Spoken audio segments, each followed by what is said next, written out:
Today's episode is brought to you by Checkfront, the booking platform trusted by over 5,000 tour and activity operators around the world. You can start your own free 21-day trial over at checkfront.com.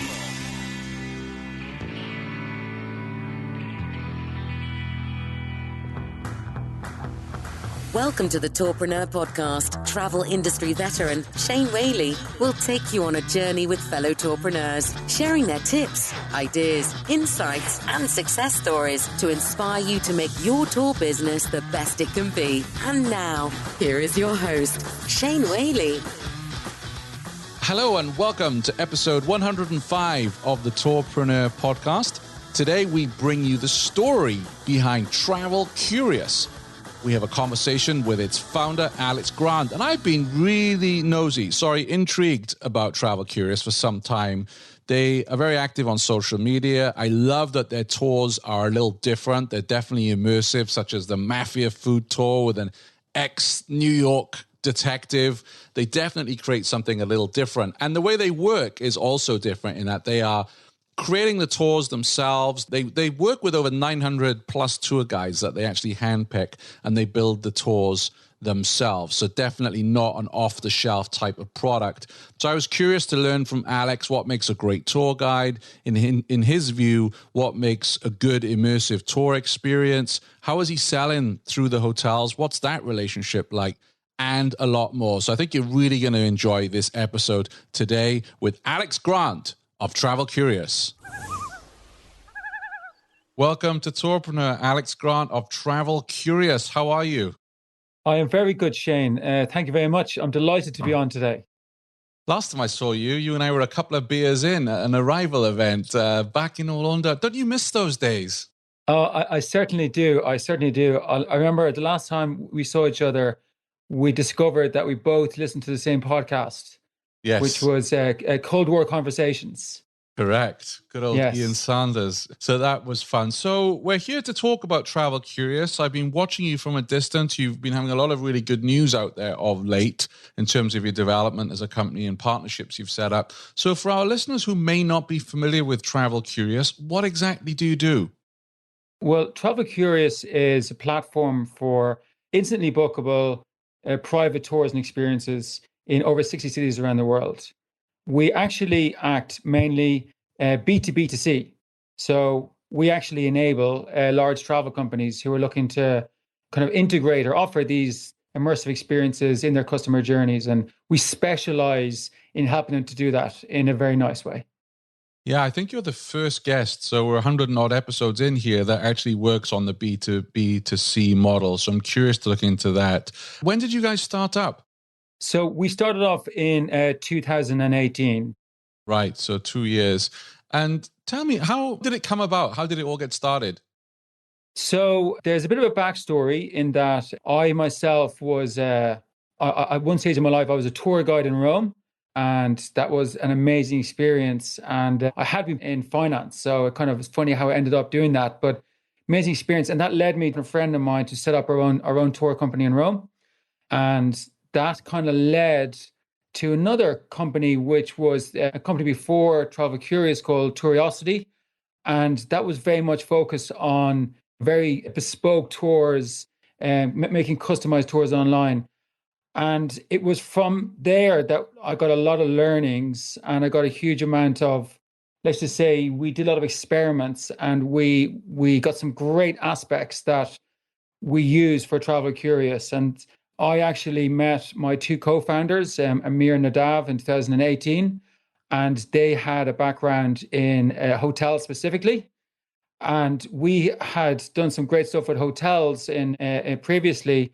And we just thought that, somebody has to do this well. It's so obvious that, hotels are sitting there with all these people coming in every day, and the hotels hadn't really managed to, offer integrate tours in a decent way so far. So we thought there has to be something here. So we got together and we formed Travel Curious, and we have been working very hard ever since. And we've now opened it up into various different parts of work with media companies, travel agents, and tour operators. So it's been a great journey. The last 2 years has been incredible how fast things have changed. So I guess that's kind of why you probably heard more about us recently, because we've been building up with some of the things that we've been working on.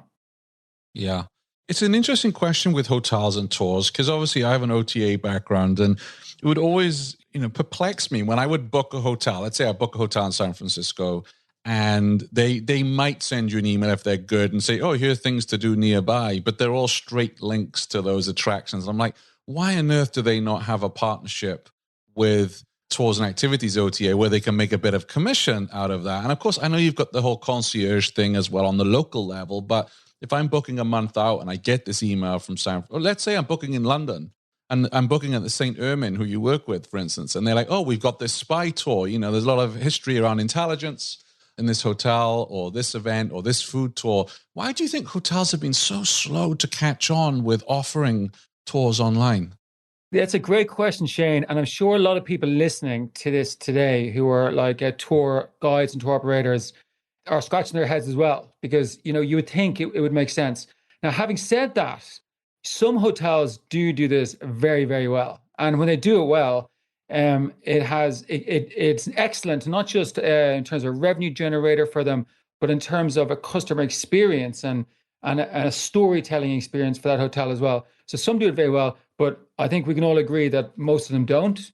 And, what it is, I feel certainly, is that, hotels, they are incredibly good at what they do, which is, the things that they do inside the building, if it's the accommodation, the bar, whatever it is, and they're very focused on that, and their skill set is around that. So whenever they're thinking of a tour and activity, it really is an afterthought for them. And sometimes they look at the numbers and they go, do you know what? Like, I'm not sure that this is going to like turn the needle for us right now because I make so much in the rooms. But that's the wrong way to look at it, actually, because there are huge opportunities if you integrate it in the right way and offer it in the right way. And also the customer experience is huge. Like, when you go to a city, like, people do spend a lot of time in their hotel rooms, but they're actually spending a lot more time out in the city. The hotels should be helping them with their activities with which they're doing in the city. Yeah, that makes a lot of sense. I know in January I went on a cruise for the first time in the Caribbean, and despite being an OTA guy, I booked all my experiences through the cruise line. And it was like, you really got the red carpet treatment from those experience providers, because they can't afford anything to go wrong, because that's such a lucrative deal for these guys out on the islands that if they mess up and that cruise company passenger is annoyed and complain, they could lose that contract. So the experience, it was stellar. I have to say, I was really, really impressed. Even though it probably cost me more in the long run, the experience I got was phenomenal. That's an interesting thing you brought up there, because the cruise companies have the opposite view of the hotels, okay? They will get you on the boat for whatever, and they'll make most of their money on the excursions.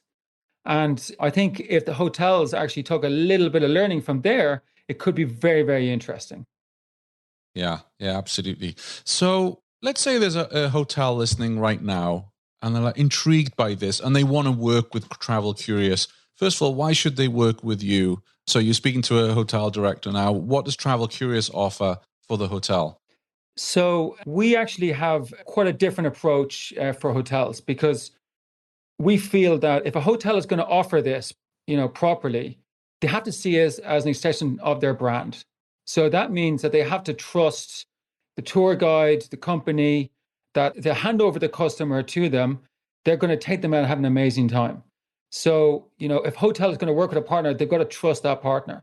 So because we are an owner and operator of all of our tours, so we do have a lot of technology in the company. We have lots of different products that we use to distribute, and we use technology to kind of do the logistics in the back end. In essence, we are tour operators. We create the logistics, we write the content, we do the research, and then we kind of work with professional tour guides, and also we'll train them on the tours as well. So it's a very detailed approach that makes sure that it's a great experience. So the hotels really like that, first of all, and it's personalized. 98% of our tours currently are private. So, the tour guide can come and meet them in the lobby and take them out. And then there's an extra thing that we do, which started with St. Ermin's, funnily enough, but we've now actually started to do this with Marriott across a number of hotels around the world. So we work with Marriott, the experiences team, Susan, who I'm sure you know, and Laura, and we work with them in some of their most storied hotels. And what we do is we actually say, if the hotel has amazing history or if it's an amazingly historical area, we try and tell the story of the hotel and we try and unlock this experience, right? And, so the St. Irman's Hotel, for example, has the most amazing spa history. I know you love your spa stuff, so you've probably been there as a result of this. But it's mind-blowing. Like when we first met the GM, he actually just gave me a book. I have it up there. It's called House of Spies. It's the book about St. Irman's. And he said, I like your tours. They're brilliant. They're a great fit for us. We're going to offer them and we're going to integrate them across our flow. But would you ever think of doing a tour for us, bespoke tour? So we went off and created this tour, and it ends with a cocktail. So it actually it starts in the hotel, the history. It goes out in the streets, goes up to MI5. It comes back down, and you end up going in and having a cocktail in the Caxton bar, where Ian Fleming used to sit there and have a beer when he was off in the evening, and he used to write some chapters of James Bond. The Cambridge spies used to meet their handlers in there. Like, I'm just touching here on some of the stuff. I'm sure you know it already. But, that's a great story, right? And when you package it into an experience, which also has a cocktail in the bar, there's lots of elements there which are very interesting to the hotel, and the customers love it. And we've now started to do that across a number of different hotels, and each one is phenomenally interesting. Yeah. So St. Irman's, for instance, how are they then promoting that tour and experience to their guests? St. Irman's, so we have our own widget, which it's about 10 lines of code that's in the branding of the hotel. So they can just put that onto their site. And the booking takes place on their site, never leaves. No leaving to a white label, whatever it is. So it feels like it's part of the hotel. So it's on there, and they will put it in their pre-stay emails, confirmation emails. So they've done it everywhere, and they're very good with social. And we also have a concierge product as well. So we try and hit all the different points that's possible to sell these tours. Yeah, absolutely. I need to get Brian Gray on the show, who runs the Intelligence Trail there in London, because he was the guy who took me to St. Irman's. We had a full day 3 years ago now. That was a fun event. So the customer hits their site, they make the booking, they have that experience, or the hotel is promoting that. So let me ask you on the other side. So this is really important for you as a business. So there's this interest in a spy tour, and I want to use this as an example. I think it's a great one. How do you then go about sourcing an excellent tour guide who can put that itinerary together and lead that tour for you? Yeah. So what we do, we have this approach, which we started a few years ago to try and make this a scalable business. We had to have a way to have it free sale. So customer comes, they can book, and it's not on request. It's instantly bookable. So what we do is, we will create that tour. So we have an in-house researcher, full-term in-house researcher, and then we also have external people that we use, and we'll get them to, research this topic and come up with a theme. We will then work with a local tour guides to do the logistics. If it's involving a drink, you have to bring that element in as well. So there's lots of different components of a tour. And then we will actually create all this documentation. We'll have pages of notes. And then we will actually invite the guides in our system who wants to learn about this tour. Some of them might already be familiar with the history. Some of them might not. And we will literally have a training day with them on that and all the logistics. And we try and have maybe 10 to 15 for one of those hotel ones, because what happens then when it gets booked, the tech just sends it straight out to those 10 guides. And then 2 or 3 might say, yes, I can do that tomorrow or the next day. And then the system will just choose which one it is. Or we will manually choose which one it is, because we understand this is actually a family. So we're going to go for that guide because he's very good with kids. So we have data on both sides that we can use to match the guys perfectly. And that's kind of the direction that we want to bring this. Is we want to be able to match the tour guide with the customer. And, having been a tour guide myself, I know how important it is to have a good match there, because it can really make the experience, completely memorable if the tour guide can connect with the guests. Yeah, absolutely. So what's your process for vetting tour guides? Because there's lots of tour guides out there. And I ask you this question because a lot of our listeners are hiring tour guides, and it's one of the bigger challenges that I hear about. What's the Travel Curious vetting process? First of all, we work with professional tour guides. So some cities don't have it, but still they'll have professional guides who are working day in, day out as tour guides. We tend not to work with part-time guides because a lot of our clientele, like we are working under their brand, like there has to be a professionalism element in there. So straight away, you're working with the guilds, you're working with anyone who has a accredited license in that city. We attract them by having events. Like we used to go around Europe and have events. I think we were one of the first companies that went around and had events in hotels and kind of met the tour guides, told them what we were trying to do, told them what we were, the proposition, and they all loved that. And then we have a kind of an internal framework that we kind of use to decide, is this tour guide going to be a good fit for us and for the clientele? And it's quite systematic how you get to that decision because we've created this framework. And then obviously you have the professionalism built in with the license. So that's a very good filter as well. And then you monitor. Obviously you have to monitor because tour guides are going to join. And then after a few tours, you really get the best feedback. And that's where you get the best data points on a tour guide because you can really find out like what they're very good at and how people reacted to them. And the tour guides love the feedback, by the way. So they love hearing about what people thought of them, like in reviews, but we can go a bit more granular as well. So it works extremely well. So here's a tricky question for you, right? Out of all the tours that you currently offer, what is your favorite? So it doesn't have to be one that you've gone on, but one that you look at and think, yeah, that's the one I would pick. If I could travel today, which please, can we start traveling soon? What would you pick?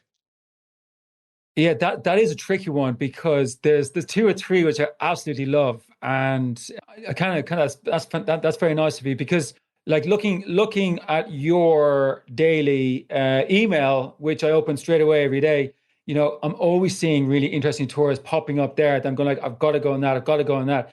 I almost think you need to have some sort of a hot list that I can just save it for later from your email, but like the tours that we have created with the hotels have been some of the most interesting tours we've done because they're new. Like, there's such new content. So we did one, which is a Spies and Scandals tour in the Mayflower Hotel in Washington. That is a phenomenal tour. You end up in the bar having a cocktail where J. Edgar Hoover had lunch every day for 30 years. And that hotel's got incredible scandals history as well. And that's where the inaugural ball used to be held beside the White House. And you also go to the White House. So that's a brilliant one we launched last year at Marriott. It's been very successful. Just another one, which is, we are very good at the cultural, historical tours. We're now getting into food tours, but we're doing it with a partnership, which is very interesting. We also love just very authentic things. And one of our guides is a former detective, and he has a mafia tour in Little Italy, and he mixes it in with a food as well. And he was born in the area, and I actually did that tour in January, and mind-blowing experience. Hearing this guy's life and the way he was able to talk to the people and relate to the people as well. And and with a critical eye, I just thought he was a showman, but it was also very authentic. Like you felt as if you were there with him as a little kid, and he was in the same street as Robert De Niro. Like, it's just incredible. Like, I would advise anybody to take that tour if they're ever in New York. Brilliant. Sounds very, very intriguing. And I know we'll talk about COVID in a moment, but you were doing some of these virtually during lockdown, weren't you? Yeah, we did actually. And that was the first one we did, was with our detective. So yeah, the idea there was obvious. We wanted to try and work with our guides and try and help them to get some revenue. And also, like, it was a great way for us to engage with our guides. Like, we actually don't see our guides enough, because it's all done by the platform a lot of the time, and everyone's quite busy all the time. It was great to actually connect with our guides again. And the virtual tours were a great success. And we're now expanding the virtual tours where hotels are going to be able to offer virtual tours of their hotels in the area as well, to try and reignite a bit of interest as we come out of like this tricky period that we've all had. So you're promoting your tours through partners. We talked about hotels. You mentioned media. Can you give us examples of some media organizations that you're working with? Yes, so we have collaborated in the past with Time Out. So we did Time Out experiences last year in London. We've also worked with the Sunday Times, and that was different relationship with the Sunday Times because they actually want multi-day immersive experiences for their readers. And actually, one of the ones we did last year, once again, it was actually around spies. Funnily enough, we did one of them to Berlin for 3 days, and it was a mixture of our guides, and also they sent out Ben McIntyre, and Ben McIntyre, spoke one evening. That's also something that we like to do, whereby we can create a multi-day immersive experience as well for our partners. So for our listeners, just so you guys know, Ben McIntyre is the gold standard when it comes to spy history writing. So this is a big coup. Like, that's the kind of thing that I'm sat here in the United States. Had I been around at the time or known about it, I would have been like, oh, can I afford to go on that? Can I take the time off because you had McIntyre involved? That's a big draw. It was an amazing experience for him to come along and to talk as well. And I think that this is something that media companies are going to start doing more and more. Like, the experiences, the industry that we're in, there's a lot more guys coming into it, and the media guys are coming into it in a big way, and they want to make some of their content bookable, and they want to create stuff off the back of some of their content. So I think this is something that we're going to see again and again. And we're seeing it already with New York Times and other media companies trying to get in. And well, they're not trying to get in, they're actually in at the moment.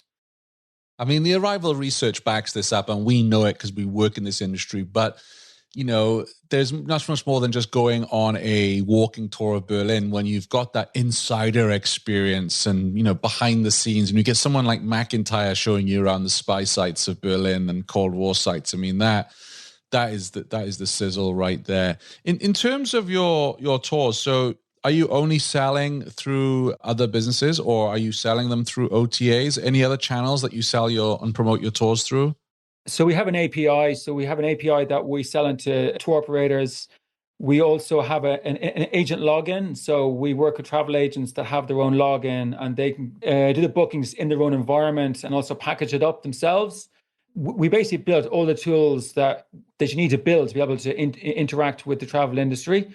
And also OTAs. So OTAs was one of the ones that, I had shied away from OTAs over the years because we're private tours, and we focus an awful lot on the experience being magical. So the idea is that you have to have a brilliant guide, you have to have all the tickets included and the transport included, because the last thing we wanted was for customers to have to pull out money halfway through the tour, or they are like, suddenly there was a cost they didn't realize. And it just felt like sometimes whenever you're putting that on an OTA, the value doesn't get shown, and the price can look high. So we had kind of like veered away. But in the last year, we've actually decided that, why not? Like the OTAs are a phenomenal partner. A lot of people get a lot of business out of them. And we're now going into all the OTAs, and we're leveraging some of the tools out there. It's going to help do that at the moment. You also mentioned earlier that you have a concierge service. How does that work? So we have this custom tour builder product as well, which the travel agents use an awful lot, whereby if a customer can't find what they want, they can literally make a request and build their own tour. And then the technology does a lot of the early work of kind of matching you to the best experience. But then they can actually in real time customize that with one of our concierges. So on the fly, you could basically create your own spy tour in Berlin for the day, but you could also maybe go to Potsdam. You could also have a bit of food tour, or you could do in London, you could do a Royal in the morning, in the afternoon, you might want to do food. And so you can customize all this on the site. And it's a fantastic niche for a certain clientele that want to have something very bespoke. Yeah, I mean, we organized a meetup for our East German history podcast in November in Berlin, and it was great, but it was kind of DIY bolt-on stuff, and it worked. It was good. But next year we were talking about doing a week-long multi-day trip to the former East Germany and getting out of Berlin and going to other places. So a service like that, because it's a lot, it's a lot of work. Now, whether our members will have the cash to pay for it, because like you said, it comes at a premium price, is something else, of course, but if we... Shane, we're working on it already for you. There we go. Brilliant stuff. Fantastic. Take a day off from answering emails, telling your team what to get ready, or manually entering info across sales channels. Actually, take many, because Checkfront will help manage your bookings. Guests book and pay however they want. Your team has the tools they need to operate smoothly, and your calendar always stays up to date. Now, what will you do with all that extra time? Checkfront. One booking platform, limitless possibilities. Find out more at checkfront.com. You mentioned earlier on about some news around food tours. Yes. So, we are trying to create like product all over the world. And as I mentioned earlier on, we own and operate the products. And to do that at scale, we can do it where we're very good at the history, the culture, and other things.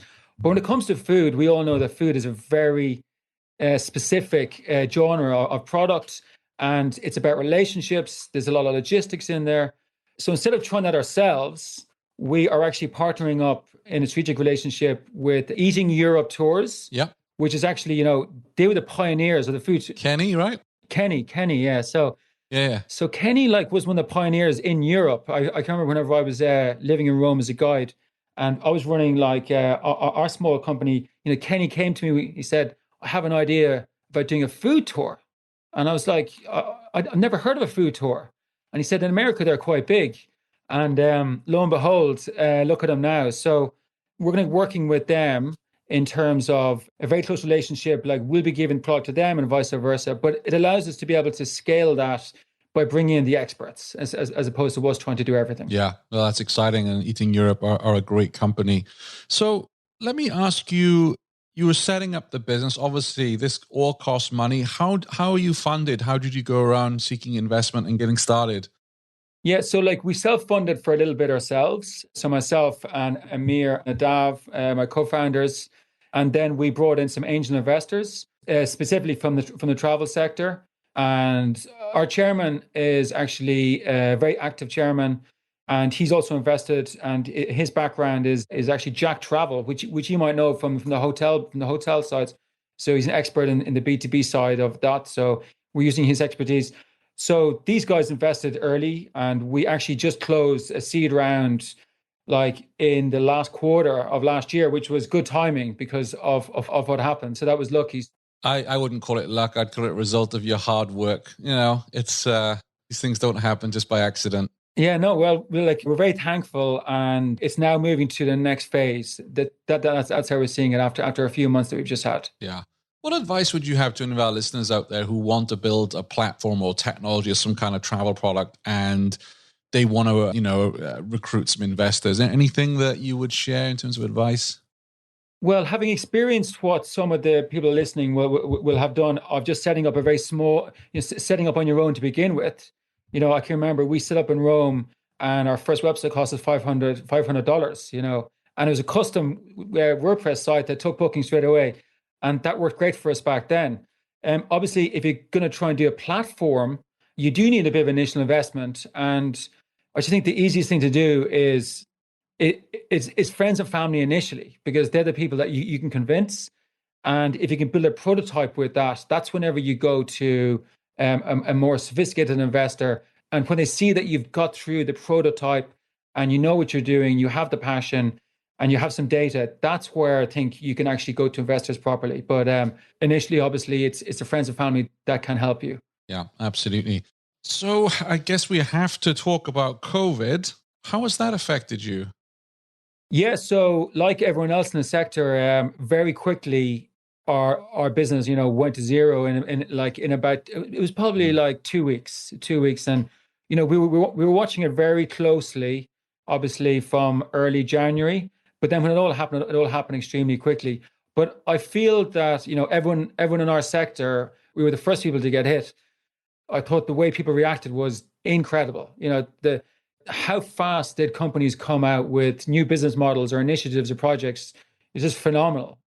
I thought that was great. And so, we tried to do something very proactive. And I remember when we had a call one day, we were just throwing some ideas around.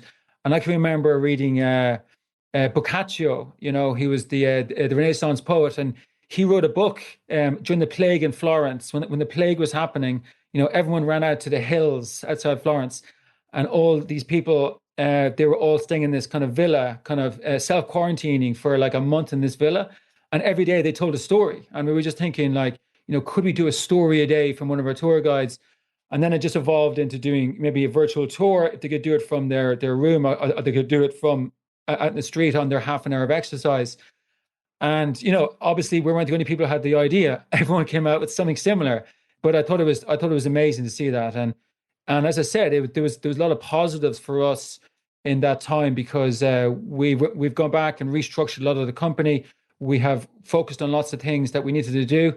And sometimes the day-to-day thing can really, and I'm sure everyone who's listening to this would kind of agree with this, is that, the day-to-day grind, it sometimes does take you away from some of the longer term things that we need to do to achieve the success that we're looking for.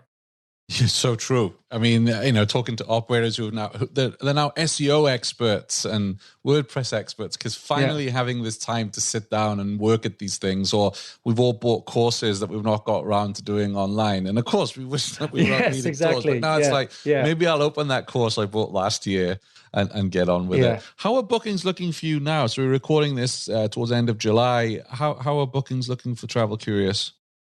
Yeah, so we're starting to get a trickle of bookings in certain areas. We actually focused our last kind of month on domestic US, because we have a lot of partners. We just signed with Preferred Hotels, and we just launched with them last week, and they're doing a big domestic campaign. So we're trying to bulk up our content and kind of operations there.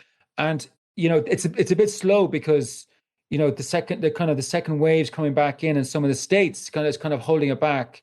And then in Europe, we're seeing a few bookings popping up. But I think end of the year is where it's the earliest that we can really see anything kind of genuine, or even next year, we feel.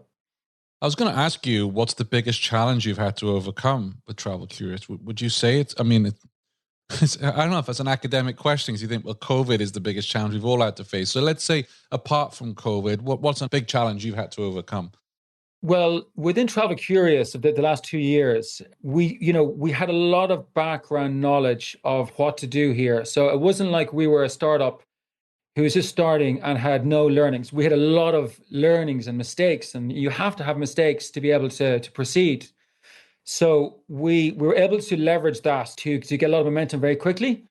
So that's been great. I suppose some of the challenges is like, if you are working on a B2B2C level, you are not necessarily in complete charge of your own destiny. So you might have your own timelines, and you are desperate to get to those timelines. And if you're just doing pure B2C, that's all manageable because you're in full control of your destiny. When you're working with very large partners who are essentially, massive cruise ships, not literally cruise ships, but I mean, as an analogy, so they have their own timetables, and often it doesn't match with yours. So it's quite frustrating sometimes because you're trying to go live with them, and it can be deflating. It can be deflating because you're like, we're supposed to be live now, supposed to get bookings. Yeah. So that's been a challenge, but I think it's worth it because once you do get out to work with them, it is incredible to see how it can work. So that's kind of a challenge we've had. And I'm curious to know how you cope with. So when I started in travel, it was with strategic partnerships, right, B2B. And, it was always very frustrating when my boss would say to me, hey, Whaley, you need more sales this month. What's going on? And I'm like, well, I'm working with this partner and that partner, but there's only so much you can do. Whereas if you have your own sales team and you're responsible for revenue, you can get the sales team in, do some training, and inspirational stuff and whatnot. But when you're reliant on third parties to bring in the revenue, how do you cope with that? I think you just have to have a lot of partners. So, if I was to tell you that we think we're going to have 1,000 partners in 3 years, that's the way you do it. And it's about account management as well, which I'm sure you're very familiar with your background is, getting live is one thing. It's actually making it work is actually the real challenge. Yeah. And we're getting better at that because we have the knowledge of working with certain partners in the past that's worked, that hasn't worked. And it's also about getting commitment up front. It's like, how serious are you about this? Are you doing this because it's a trend to offer tours and activities?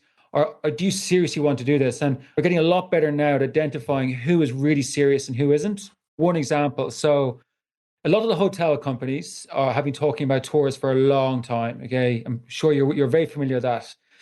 And, some of them have done some integrations with the Get You Guide and Viators where they've just done a very simple kind of referral affiliate kind of thing. I'm sure you probably were part of some of those deals, but they never really took it a step further, and they talked about it a lot. But we have actually, we met Marriott at Arrival, last year at the one in Berlin. Mm-hmm. We were working already with some of their hotels. So that was a good start. And now that is a team that was ready to just rock. They already had PlacePass in place, which is the company they invested in. Yeah. They had been working for years on it. They've been thinking that they have a team intern. So that's a partner now that can really do something, And then there's other partners who are very early in the stage, and they're the ones where it is a challenge and it can be deflating. But there is a big pot for us all at the end. If you work at it, it does take a long time.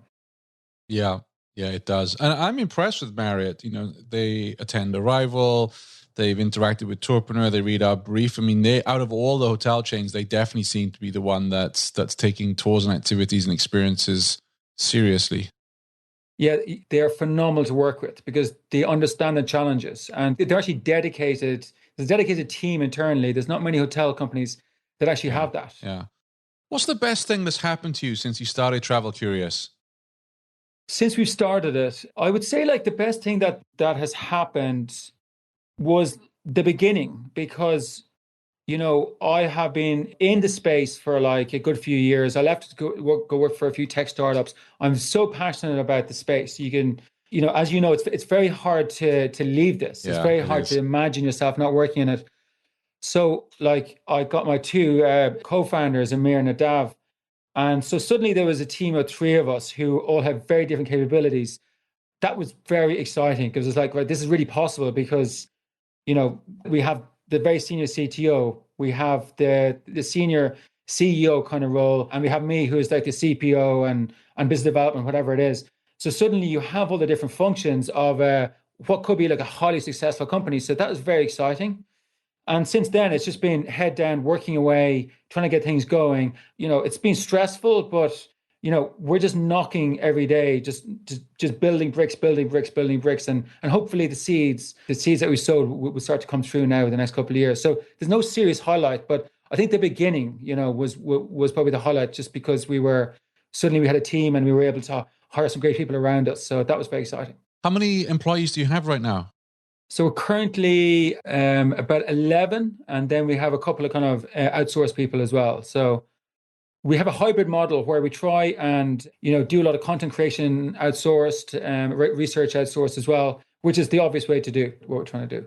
Yeah, and that's not easy, is it? Finding professionals who can, create that content for you. I've had some experiences with that in the past. It is so much harder than you think, isn't it? Yeah. I take my hat off to anybody that has pulled it off at scale, because there's an awful lot of things you have to look out for, isn't there? And the quality. Trying to keep the quality at scale is very difficult. Definitely. Are you familiar with Sean Finelli at the Tour Guy? Yes, so Sean was running his company whenever I was in Rome. Yeah. I've never actually met him. I've been to his office before, but he wasn't in that day. I heard his interview with you, which I thought was brilliant. Yeah, I know. It was great that he was so candid with us. His story just reminds me of you, because you worked on Wall Street, right? And then you went to Italy and worked in tours. And he was the same. I think he was an analyst, wasn't he, on Wall Street as well? Yeah, so I was doing an internship on Wall Street during an MBA. So, it wasn't the proper Wall Street, but I was still working in an asset management company. So this Swansea boy, that's good enough. You worked on Wall Street. I'll take that. Yeah. But it's just interesting that you were both working in finance and then found your passion in tours and activities, which I think is fair to say is not as lucrative in terms of salary and stock options and everything else. But it's that passion for the industry that we all have that with building our tour businesses. It's not always about that dollar amount. No, I thought his story was very, very interesting, and I was laughing when he was saying that, because I was saying, God, if I ever get on Shane's show, it could be something similar, a story. But I ended up moving to Italy to work in a tech startup and fell into being a tour guide by complete fluke. Really? Yeah, it was such a fluke, because I was working in this tech startup, and a lot of my friends were tour guides in Rome, and I'd done history in university. I'd done a thesis about the Vatican, so I was like, I want to be a tour guide. So I became a tour guide kind of part-time. And, as any tour guide will tell you, it's an intoxicating job. It has some of the best job satisfaction, I think, in the world, because you're doing your passion, you're talking to people all day. People are genuinely very thankful afterwards of what they've done with you. So that's when I got hooked into the whole space. And that was actually a time where the guys in Get Your Guide were probably just starting. We put a few tours in Get Your Guide back then. And I remember thinking, God, this is all sewn up. This is all sewn up. That's it. And lo and behold, fast forward a few years, and the sector is, it's only going from strength to strength. It really is. I've said this numerous times on the show, but it still amazes me when I walk past somewhere like the Empire State Building and I see a huge line of people just to buy a ticket, not to get in the place. And I'm like, you've got this on your phone. There's all these apps out there. You can have a coffee and book your tickets on your phone. Why are you standing in that queue for so long? And I'm sure that is changing. I'm sure people are, but there's still so much more education to be done about booking tours online. Yeah, there's a lot of education. And also I think that there's a challenge that we all have with tours, which I'm sure you've come across with talking to the other kind of tourpreneurs you've had on, is that, driving a hotel booking, there's certain things you can do because, you have to have the hotel room. The tour, it is a nice to have, everyone does them, but if they don't have the tour, they're still gonna be there and doing other stuff. And it's just trying to drive the need for them to book it there and then. And hopefully we can get there. But I think it's going to help us all if we can find a way to do that. Maybe around dynamic packaging or surge pricing of the guides at last minute or something like that. If we can get to that stage, I think we'll all be much, much the better off. And I'm curious to see what will happen as hopefully we get into recovery, although watching the news here, I'm not sure when that's going to be. But I keep reading the stats that people are going to want to book private tours rather than go on a public tour. But of course, all that research, none of them put a dollar amount. And I really wish they would say, okay, do you want to go on a public tour? Do you go on a private tour? They're starting at $300 or £300 so that you can actually see. Because of course, everybody would say, yeah, I want the private tour until they see the price. Yeah, exactly. Yeah. So I'm curious to see how that will play out. If travelers will be like, yeah, I want to be ultra careful and ultra safe, so I'm going to book a private tour.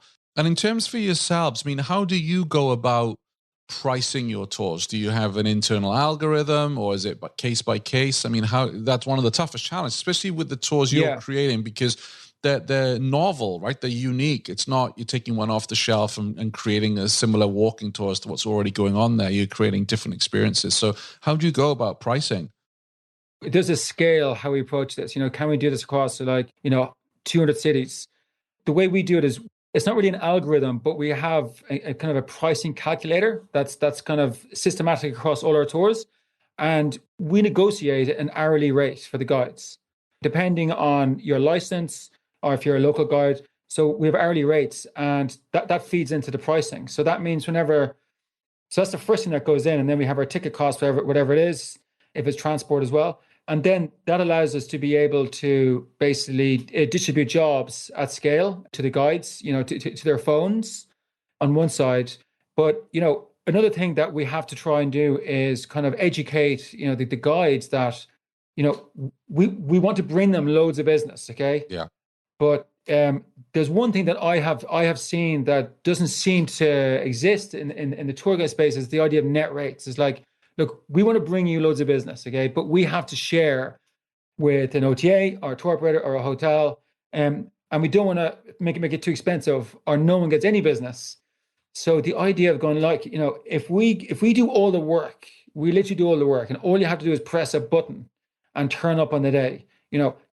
Can we get a better rate than what you are giving somewhere else? And it's starting to work. It's starting to work, but you have to offer that value to them in the first place. So we've been pricing private tours for a long time, and it is very challenging, and it gets even more challenging whenever you are trying to get them into an OTA, because the OTAs always thought about the private tours last. So there's always group tour pricing. So it is a challenge, but I think we're starting to get there, and I think that this, COVID, has really brought private tours to the front, of the conversation, and all the OTAs have come running to us saying, "Can we have your tours quickly because we want to offer private tours?" So, and they've actually adapted some of their systems for us as well. So that's another thing that's happening now as well. Which is quite exciting. Yeah, because in my day at Get Your Guide, those private tours never sold. They just didn't sell. And it's interesting how that has turned around now. Yeah, like the OTAs never really thought about how to sell them because they just wanted to try and sell a lot of the tickets as well. So let's see what happens with that one. But also it's a trust factor, because if I've spent, say, $30 for a walk-in tour in Berlin and it went really well, and then I go to that OTA next time and I'm like, oh, they have a private tour, it's $300.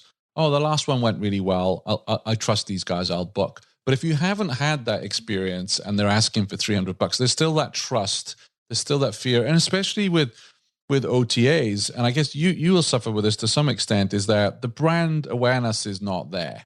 In the same way that when I want to get on a hop-on, hop-off bus, before I worked in this industry, I didn't know the difference between city sightseeing and big bus, right? The two big players. It would just be, well, which one's going to do the route? And in some cities, there was only one player. But you take somewhere like New York, there's 4 or 5 of them. I didn't really care, because you don't have that brand awareness. And I think that's the same.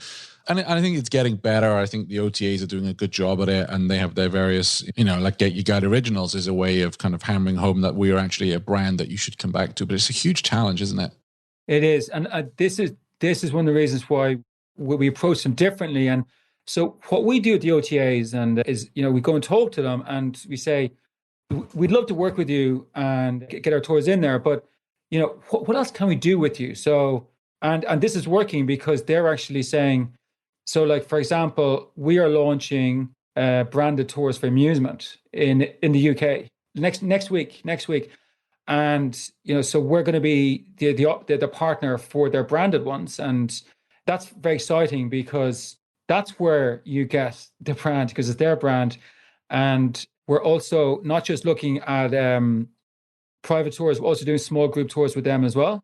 So we will try and work with an OTA and say, like, what can we do for you? Is there some stuff that you're missing?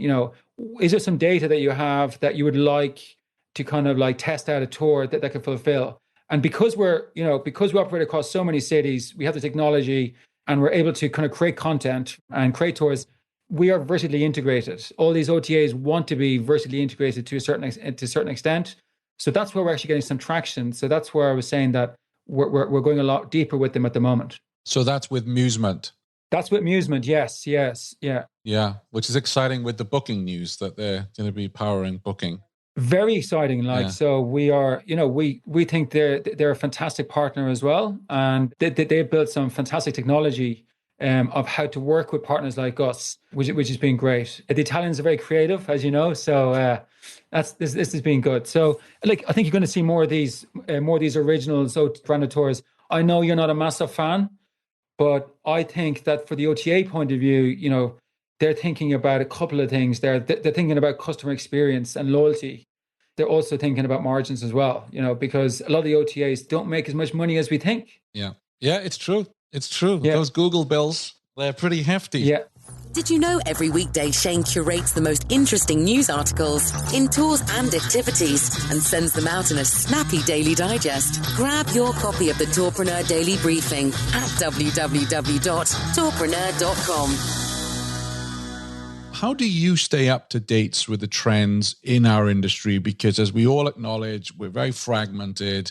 It's a very diverse industry. It's not like there is a Wall Street Journal for tours and activity. So how do you stay up to date with all the trends? I'm sure the same as everybody else. So, I'm obviously on your email every day, which is a godsend. Thank you. I get it in the afternoons, which is obviously your mornings. At 2:00, I think it is every day. So literally every day, religiously, I will open that straight away to see what's happening. I think Skift has been phenomenal. I know it's gone behind a paywall now. I can see why they're doing that. But, that's been fantastic. And, Focuswire, obviously, and that used to be T-News. I used to love T-News. And I'll tell you, when I first wanted to build a tech platform for the tour space, I started to do some research. This is 5-6 years ago.